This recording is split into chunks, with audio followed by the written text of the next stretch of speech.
Hello students and welcome to our class. So in last class we have discussed about units and dimension and today we are going to discuss about errors. Okay?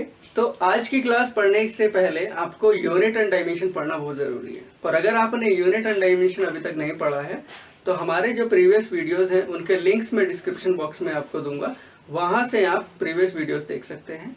तो चलिए आज के class को शुरू करते हैं और आज हम डिस्कस करने वाले हैं एरर्स के बारे में।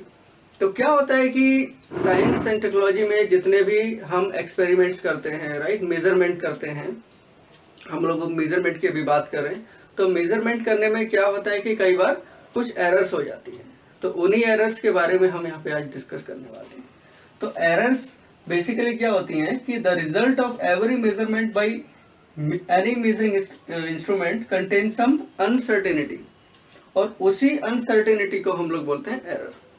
कोई भी मेजरिंग इंस्ट्रूमेंट है, अगर उससे नापने में हमने थोड़ी बहुत भी हमने गलती कर दी है तो वो हमारा क्या हो जाएगा, एक अनसर्टेनिटी हो जाएगा और उसी को हम लोग क्या बोलेंगे, एरर बोलेंगे। जैसे कि स्केल है, राइट, आपका स्केल है, मान लीजिए 12 सेंटीमीटर का स्केल है, आपने स्केल नापने में थोड़ा बहुत भी अगर मिस्टेक कर दिया, हो सकता है आपने एक पेन की अगर मान लीजिए मार्कर की लेंथ आपको नापनी है, तो अगर हम डिफरेंट बच्चों को अगर लेंथ नापने को दें तो हो सकता है उसके लेंथ अलग अलग बच्चे जो है अलग अलग लेंथ बताएं, लेकिन मार्कर की लेंथ तो फिक्स है। तो अलग अलग जो नंबर्स आ रहे हैं बच्चे जो निकाल के लेके आ रहे हैं, वो इसका मतलब ये है कि उसमें कुछ ना कुछ एरर जरूर है, राइट। तो आज हम वही एरर्स के बारे में डिस्कस करने वाले हैं, ठीक है। तो एरर्स में बेसिकली हम दो टाइप्स के एरर होते हैं। तो इसमें नंबर 1 होता है आपका सिस्टमैटिक एरर,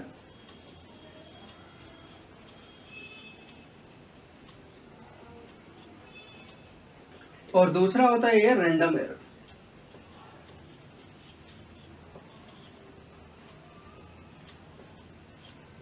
ठीक है, तो ये दो मेजर कैटेगरी है एरर्स की, इनके बारे में हम आगे जानने वाले हैं। तो आइए हम शुरू करते हैं सिस्टमैटिक एरर के बारे में पढ़ना। तो सिस्टमैटिक एरर वो एरर्स होते हैं जिनका रीजन हमें पता होता है, ठीक है। इसमें फॉर एग्जांपल जीरो एरर। तो सिस्टमैटिक एरर को कम कैसे किया जाए? तो सिस्टमैटिक एरर को कम करने के लिए हमें एक्सपेरिमेंट को तो दोहराना पड़ता है, 2-3 बार करना पड़ता है, या फिर हम बेटर इंस्ट्रूमेंट, जो मेजर इंस्ट्रूमेंट हम बेटर यूज कर सकते हैं, ओके, और एक्सपेरिमेंटल टेक्निक्स हम चेंज कर सकते हैं, तो हम बेटर रिजल्ट लेके आ सकते हैं। तो इसका एक सिंपल सा एग्जांपल मेरे माइंड में आता है कि अगर मान लीजिए मैं 1 किलो शुगर लेने जाता हूँ, चीनी लेने जाता हूँ, और अगर हमारे पास तोलने वाला जो तराजू है वो हमारे पास वो वेट वाला तराजू है, राइट, जिसमें दोनों एक तरफ वेट रखते हैं, एक तरफ हम आइटम रखते हैं। अभी मान लीजिए मैंने तराजू से मैं तोल रहा हूँ, राइट, तो कई बार क्या होता है, ज़्यादा हो जाता है, कम हो जाता है, तो अंदाज में कई बार दे देते हैं। तो हो सकता है कि 1 किलो तराजू आप दुकान से खरीद के लेकर और वहीं से आपके घर में कोई एक और तराजू है, आप उससे नाप रहे हैं, तो हो सकता है थोड़ा बहुत डिफरेंस आ सकता है। तो इस टाइप के जो एरर्स हैं वो सिस्टमैटिक एरर, हमें पता है कि ये हमारे सिस्टम की वजह से, हमारे नापने की वजह से प्रॉब्लम हुआ है, राइट। तो इसको बेटर करने के लिए क्या कर सकते हैं, अगर हमारे पास ये तराजू वजन वाला है, हम यहाँ पे डिजिटल तराजू यूज कर सकते हैं। आजकल जो डिजिटल मार्केट में अवेलेबल आ रहे हैं तो वो आपको एग्जैक्ट वैल्यू भी बता देंगे। तो ऐसे बहुत सारे एग्जांपल्स हैं जो कि हम सिस्टमैटिक एरर्स को देख सकते हैं। अभी हम पढ़ने वाले हैं रैंडम एरर के बारे में। तो रैंडम एरर ऐसी एरर होती है जिनका कारण हमें पता नहीं होता, ठीक है। सिस्टमैटिक एरर क्या आती है, जिनका कारण हमें पता है। रैंडम एरर, इनका कारण हमें पता नहीं, रीजन पता नहीं होता है कि किस वजह से एरर हो रही है, उसको हम रैंडम एरर बोलते हैं।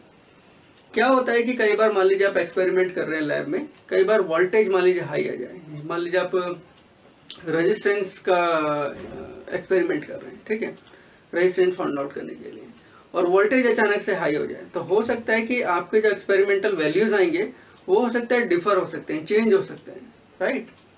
तो ये फ्लक्चुएशन अगर हो जाए, वोल्टेज में, टेम्परेचर में फ्लक्चुएशन हो जाए, तो उसकी वजह से भी आपके एक्सपेरिमेंट में फर्क पड़ता है, ठीक है, और उसकी वजह से भी एरर्स आने के चांसेस होते हैं, ठीक है। तो ये आप नोट कर लीजिए रैंडम एरर के बारे में। आइए अब पढ़ते हैं लीस्ट काउंट एरर के बारे में। तो लीस्ट काउंट एरर पढ़ने के पहले ज़रूरी है लीस्ट काउंट जानना। लीस्ट काउंट क्या होता है? तो लीस्ट काउंट बेसिकली हम उसको बोलते हैं smallest value date can be measure by the measuring instrument, ठीक है। कोई एक मेजरिंग इंस्ट्रूमेंट है, उसका जो स्मॉलेस्ट वैल्यू है स्मॉलेस्ट वैल्यू से जो हम नाप सकते हैं उसी को हम लोग बोलेंगे लीस्ट काउंट। ठीक है, जैसे आपके पास स्केल होता है जो 12 सेंटीमीटर का या 15 सेंटीमीटर का जो स्केल होता है, उसमें आप मिनिमम कितना आप वैल्यू नाप सकते हैं, 1 सेंटीमीटर आप मिनिमम उससे नाप सकते हैं, तो उसका लीस्ट काउंट कितना हो जाएगा, 1 सेंटीमीटर। ठीक, तो यहाँ पे अगर हम वर्नियर कैलिपर की बात करें, आपके सिलेबस में है, प्रैक्टिकल फिजिक्स में आता है, उसका लिस्ट काउंट हो जाता है आपका 0.1 सेंटीमीटर। स्फेरोमीटर है, उसका लिस्ट काउंट हो जाता है 0.001 सेंटीमीटर। तो कई बार डायरेक्टली ये क्वेश्चन पूछ लेता है वर्नियर कैलिपर का लिस्ट काउंट क्या है, 0.1 सेंटीमीटर, मतलब 0.1 सेंटीमीटर आप मिनिमम लेंथ आप उससे नाप सकते हैं, राइट। तो लीस्ट काउंट एरर क्या है, तो least count error associated with the resolution of the instrument. तो जो हमारे इंस्ट्रूमेंट हैं जिनसे हम मेजरमेंट कर रहे हैं, उसके रिजोल्यूशन या उसके लिमिट पे डिपेंड करता है लीस्ट काउंट एरर। ठीक है, ये आप नोट कर लीजिए। तो अभी हम पढ़ने वाले हैं सबसे इम्पोर्टेंट टॉपिक, जो कि है एब्सोल्यूट एरर, रिलेटिव एरर और परसेंटेज एरर। ये तीनों एक दूसरे से लिंक है। कैसे लिंक है, हम लोग इनके बारे में पढ़ने वाले हैं। So the magnitude of the difference between the individual measurement and true value of the quantity is called absolute error। ठीक है, तो absolute error बेसिकली क्या होता है, जो हम इंडिविजुअल मेजरमेंट कर रहे हैं, जैसे मान लीजिए कोई आप इस मार्कर का आप लेंथ निकाल रहे हैं, ठीक है, एक बच्चे ने निकाला इसका लेंथ मान लीजिए L1 कुछ लिखे है वैल्यू, दूसरे बच्चे ने निकाला L2, तीसरे ने L3। ठीक है, तो ऐसे इसकी कुछ कुछ एक्सपेरिमेंट करने के बाद कुछ कुछ रैंडम लेंथ इसकी निकल के आई, L1 L2 L3 L4। ठीक है, लेकिन इसका कोई ट्रू वैल्यू भी होगा जो इसके एग्जैक्ट माप होगा। ठीक है, तो इन दोनों का जो डिफरेंस है बेसिकली उसी को हम लोग बोल रहे हैं एब्सोल्यूट एरर। एब्सोल्यूट एरर को डिनोट करते हैं हम लोग डेल्टा ए से। ठीक है, तो delta A is equals to होता है A M minus A not A zero. ठीक, अब ए एम क्या है, ये आपका मेजर वैल्यू है,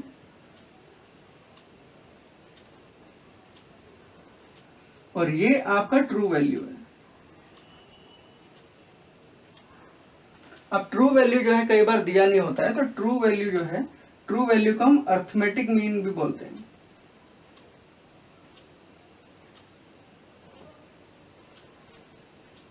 जैसे कि मैं बता रहा था, इसकी length L1 L2 L3 L4 बच्चों ने निकाली है, तो अर्थमेटिक मीन क्या हो जाएगा, ए नोट की वैल्यू क्या हो जाएगी यहाँ पे, अब देखिए ए नोट इज इक्वल्स टू हो जाएगा, ए नोट इज इक्वल्स टू हो जाएगा L1 plus L2 plus L3 plus L4 divided by 4, यही होगा इसका मीन, राइट।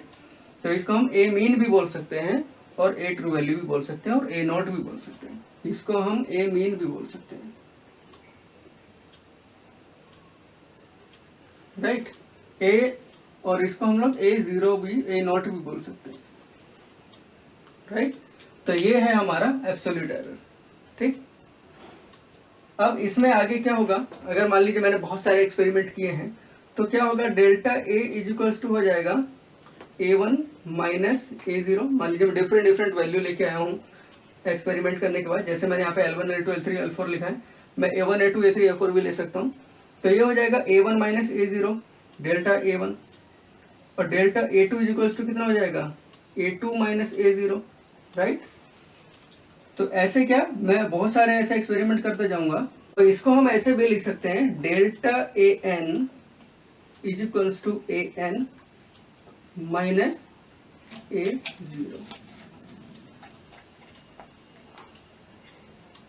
राइट। ये आप नोट कर लीजिए। अब इसी में कई बार पूछता मीन एब्सोल्यूट एरर क्या होगा। देखिए, मीन एब्सोल्यूट एरर क्या होगा,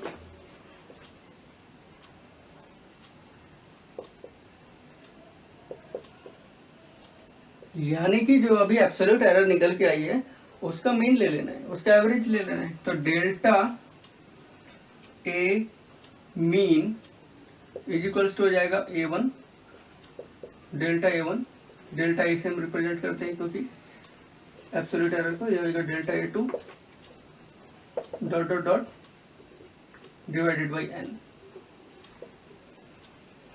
और एक और चीज यहाँ पे ध्यान देने वाली बात ये है कि डेल्टा ए एन जो एब्सोल्यूट एरर का वैल्यू आएगा, वो आपका पॉजिटिव भी हो सकता है और वो निगेटिव भी हो सकता है। ठीक है, वो वैल्यू पॉजिटिव भी हो सकती है, निगेटिव भी हो सकती है। लेकिन यहाँ पे जो हम मीन ले रहे हैं उसमें हम क्या सिर्फ पॉजिटिव वैल्यू ले रहे हैं। आप देख रहे होंगे यहाँ पे हम उसका मैग्नीट्यूड ले रहे हैं, ठीक है। तो यहाँ पे सिर्फ हम पॉजिटिव वैल्यू लेंगे, नेगेटिव वैल्यू नहीं लेंगे, ठीक। ये आप नोट कर लीजिए। अभी हम पढ़ने वाले हैं रिलेटिव एरर के बारे में। तो रिलेटिव एरर बेसिकली क्या है? रिलेटिव एरर रेशियो है एब्सोल्यूट एरर का और ए मीन, यानी कि जो हमारी मीन वैल्यू है उसका। तो क्या करना है, हमें दोनों को डिवाइड कर देना है। तो relative error is equals to delta A mean by A mean, और इसको हम delta A by A zero भी लिख सकते हैं, ए नॉट भी लिख सकते हैं। और ये क्या है, यूनिट लेस क्वांटिटी है, इसका कोई यूनिट नहीं होता है, ठीक है ना। ये आप नोट कर लीजिए। तो अभी हम पढ़ने वाले हैं परसेंटेज एरर के बारे में। तो परसेंटेज एरर बेसिकली कुछ नहीं है, आपने जो रिलेटिव एरर फाइंड आउट किया है उसको आप परसेंट के फॉर्म में एक्सप्रेस कर देंगे तो वो परसेंटेज एरर हो जाएगा, यानी कि रिलेटिव एरर इंटू 100। तो रिलेटिव एरर हमें पता है, अभी हमने फाइंड आउट किया था, delta A by A not into 100 कर देंगे, ये आपका परसेंटेज एरर पी हो जाएगा, ठीक है। ये आप नोट कर लीजिए। आइए एक उदाहरण से समझते हैं, एक एग्जाम्पल से समझते हैं एरर को, जितना भी अभी हम लोगों ने पढ़ा है। तो एक एग्जाम्पल ये है कि एक लेंथ दिया हुआ है, एक रोड का लेंथ जो है एक्सपेरिमेंट किया है, और एक्सपेरिमेंट करने पर जो मेजर वैल्यूज आए हैं, 4 बच्चों ने इस एक्सपेरिमेंट को किया। एक का आया 19.9, दूसरे ने किया 20.2 centimetre, L3 20.1 centimetre, L4 19.8 centimetre. तो इसमें पूछ रहा है कि परसेंटेज एरर लेंथ में कितना होगा, ये हमको फाइंड आउट करना है, ठीक। तो देखते हैं कितना होगा परसेंटेज एरर लेंथ में। अच्छा, परसेंटेज एरर लेंथ का अगर या कोई भी अगर हमें परसेंटेज एरर निकालना हो तो अभी अभी हम लोगों ने फॉर्मूला पढ़ा था। फॉर्मूला क्या था, जैसे मान लीजिए परसेंटेज एरर लेंथ निकालना है तो मुझे डेल्टा एल मीन यानी absolute error, mean absolute error निकालना पड़ेगा, और डिवाइडेड बाई L0 यानी कि इसका मीन, लेंथ का मीन हमको निकालना पड़ेगा, ठीक। तो दो चीजें निकाल लेंगे और उसके बाद क्या करेंगे, 100 से मल्टीप्लाई कर देंगे तो परसेंटेज एरर निकल जाएगा, ठीक है। तो शुरू करते हैं इसको करना।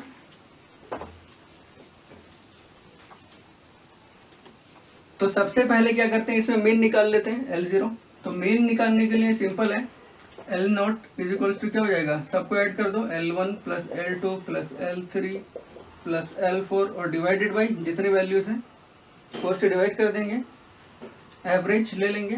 तो ये कितना हो जाएगा आपका 19.9 plus 20.2 plus 20.1 plus 19.8 divided by 4, ठीक। अब इसमें अगर आप इन चारों को ऐड करेंगे, देखिए क्या है, 2 यहाँ पे एक्स्ट्रा है, 0.2 इधर भेज दो 20 हो जाएगा, 0.1 इधर एक्स्ट्रा है, 0.1 इधर भेज दो 20 हो जाएगा, तो 20 यानी कि 80। तो ये सब को अगर आप ऐड कीजिएगा तो ये 80 आएगा, और 80 डिवाइडेड बाई 4 करेंगे तो ये 20 सेंटीमीटर आ गया आपको L0, L नॉट या L मीन, ठीक। तो L मीन पता चल गया 20 सेंटीमीटर है, ठीक है। अब हमें क्या करना है, L मीन तो पता चल गया, चलिए इसको यहाँ लिख लेते हैं, L mean L0 equals to 20 centimetre, ठीक। अब हमें डेल्टा L मीन निकालना है, यानी कि मीन एब्सोल्यूट एरर।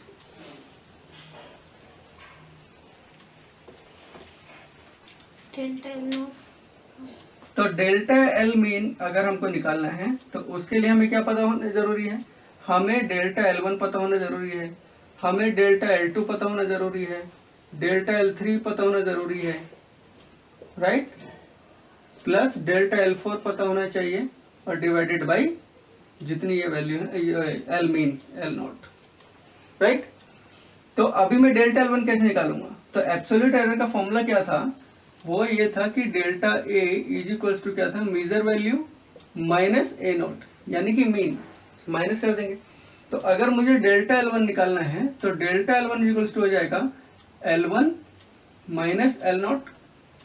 अब L1 कितना है 19.9 और माइनस एल नॉट कितना है 20, तो ये आपकी जगह तो जाएगा माइनस का 0.1, लेकिन हमें क्या है इसका मैग्नीट्यूड लेना है, तो मैग्नीट्यूड क्या होगा 0.1, यानी पॉजिटिव वैल्यू हमको लेना है। सिमिलरली अगर L2 निकालना हो डेल्टा L2, तो delta L2 is equals to हो जाएगा 20.2 माइनस 20, तो ये आपका आ जाएगा 0.2, ठीक है। तो ये हो जाएगा आपका 0.2, राइट। सिमिलरली L3 अगर निकालना है डेल्टा L3 तो ये हो जाएगा आपका 20.1 माइनस L0 20, तो ये जाएगा आपका 0.1, राइट। तो 0.1 हो गया इसका magnitude. Similarly delta L4 is equals to 19.8 minus 20 is equals to minus 0.2, और इसका मैग्नीट्यूड ले लेंगे तो ये आपका आ जाएगा 0.2, राइट। तो delta L1, delta L2, delta L3 और डेल्टा L4 चारों वैल्यू आ गई है इसमें, ठीक है। तो अभी हमने L1, L2, L3, L4 निकाल लिया, और यहाँ पे मैंने गलती से L0 लिख दिया था जो कि N है, क्योंकि हम मीन निकाल रहे हैं यहाँ पे, ठीक है ना, एवरेज निकाल रहे हैं।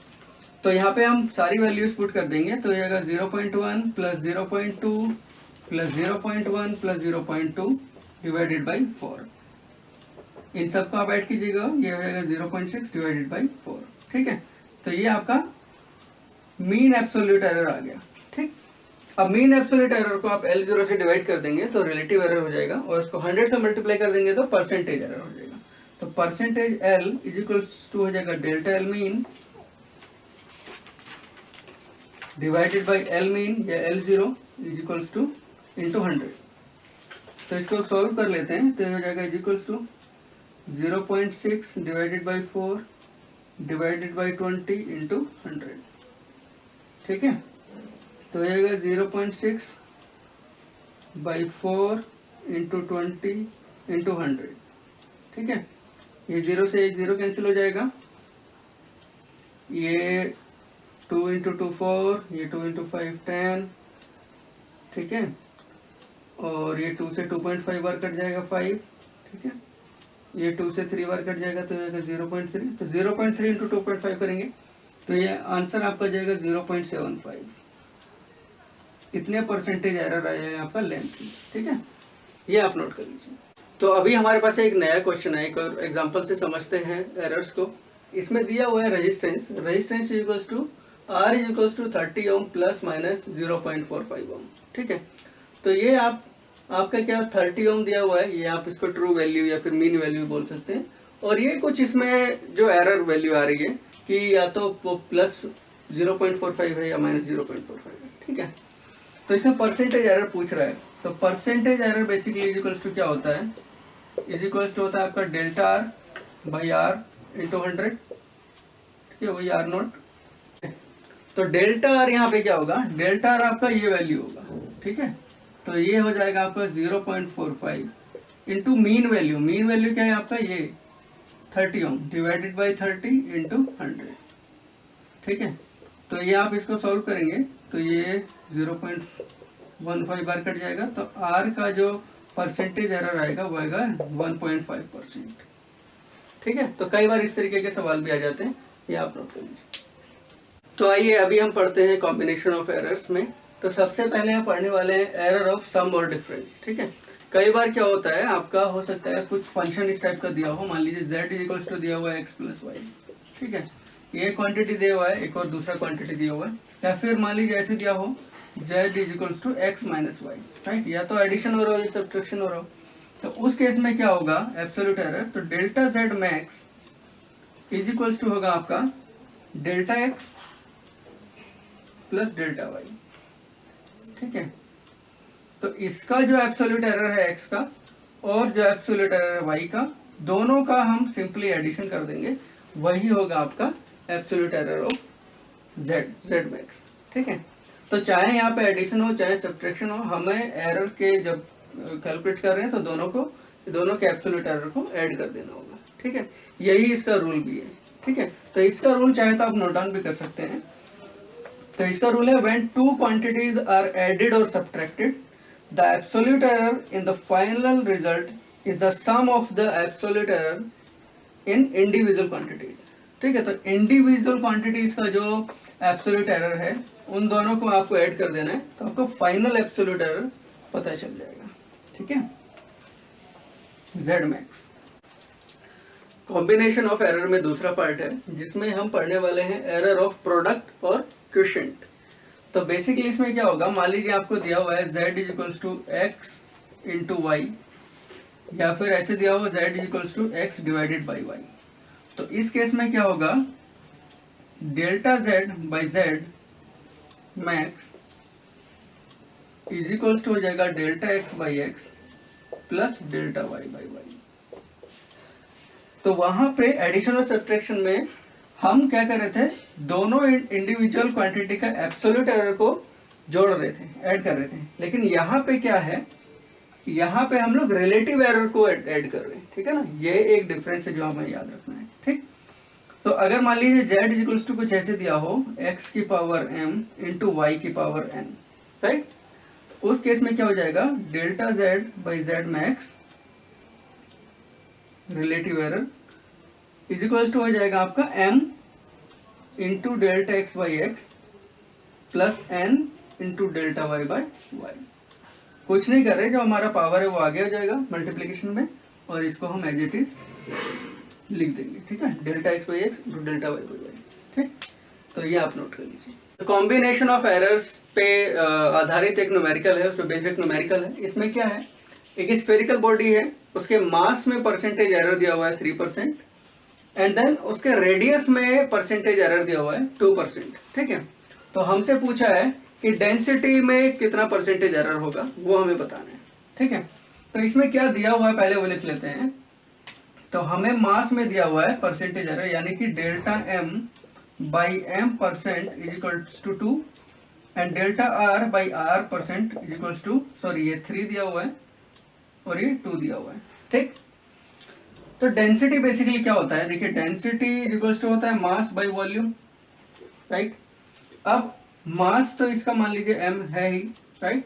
वॉल्यूम क्या होता है स्फीयर का, तो वॉल्यूम हम लोगों ने पढ़ा था 4/3 पाई r क्यूब, ठीक है, यही होता है फॉर्मूला। तो पुट कर देते हैं 4/3 पाई r क्यूब, ठीक। अब परसेंटेज एरर पूछा डेंसिटी में, तो डेंसिटी का परसेंटेज एरर हो जाएगा delta d is equals to mass का परसेंटेज एरर यानी कि delta m by m percent plus, अब देखिए ये तो कांस्टेंट है ये पूरा टर्म, तो इसमें तो कोई एरर आने के चांस है ही नहीं क्योंकि कांस्टेंट है। तो बचा क्या, r की पावर 3। अब हमने बताया था कि जो पावर होता है वो आगे जाएगा, तो हो जाएगा 3 into delta r by r percent, right. तो सिंपली ऐड कर देंगे, तो ये हो जाएगा मास का कितना दिया हुआ है 3% प्लस 3 इंटू 2, 3 इंटू 2 6 प्लस 3 9। तो ये हमारा जो डेंसिटी में परसेंटेज एरर आ रहा है वो 9% आएगा, ठीक है। ये आप नोट कर लीजिए, ठीक है भाई। तो आज हमने एरर्स के बारे में पढ़ा, ठीक है। Random error, systematic error, right, absolute error, relative error, percentage error. तो इन सब पे बेस हमने न्यूमेरिकल्स भी किए। तो इससे रिलेटेड, इस चैप्टर से रिलेटेड जितने भी प्रॉब्लम्स आपको मिलती हैं, चाहे वो यूनिट को लेके हो, चाहे डायमेंशन को लेके हो, चाहे एरर को लेके हो, आपको जितने भी न्यूमेरिकल्स इसमें मिलते हैं आप सॉल्व कीजिए। और इस पे बेस्ड इसी चैप्टर में अभी हम नेक्स्ट जो हमारी क्लास होने वाली है वो सिग्निफिकेंट फिगर्स के बारे में होने वाली है, ठीक है। सिग्निफिकेंट फिगर भी बहुत इंपॉर्टेंट है, कई बार एग्जाम में उस पर बेस्ड भी क्वेश्चन पूछे जाते हैं, ठीक है। तो मिलते हैं नेक्स्ट क्लास में, तब तक के लिए थैंक यू, बाय बाय।